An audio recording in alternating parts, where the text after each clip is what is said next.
ఏవండోయ్! ఈరోజు ములక్కాడ పెసర వడియాలు, పాలు వేసి కమ్మని ఇగురు వండుకుందామండి. దానికోసం 50 గ్రాముల పెసర వడియాలు తీసుకోండి. ఇవి బజార్‌లో రెడీమేడ్ దొరుకుతాయి. తర్వాత 2 ములక్కాడలు, 4 ఉల్లిపాయలు కట్ చేసుకున్నాక, నూనె బాగా వేడెక్కాక పెసర వడియాలు వేపండి. లేకపోతే నూనె పీల్చేస్తాయి. ఇలా గోల్డెన్ కలర్ వచ్చాక పక్కన పెట్టండి.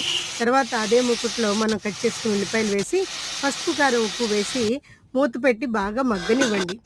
చూసారా? కాసేపటికి 2 మినిట్స్‌లో మగ్గిన తర్వాత మనం కట్ చేసుకున్న ములక్కాడ ముక్కలన్నీ వేసేసి బాగా కలిపి ఒక చిన్న గ్లాస్‌తో నీళ్లు పోయండి. మూత పెట్టి ఒక 5 మినిట్స్ ఉడకనివ్వండి. తర్వాత ములక్కాడ బాగా ఉడికిందో లేదో మనం చెక్ చేద్దాం. చక్కగా ఉడికిన తర్వాత మనం ఫ్రై చేసుకున్న ఈ వడియాలన్నీ వేసేసి ఒక అర గ్లాసు పాలు పోయండి.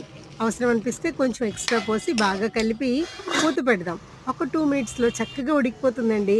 చూసారా? ఆయిల్ సెపరేట్ అయిన తర్వాత దింపేయండి. చాలా కమ్మని కూర, మళ్ళీ మళ్ళీ తినాలి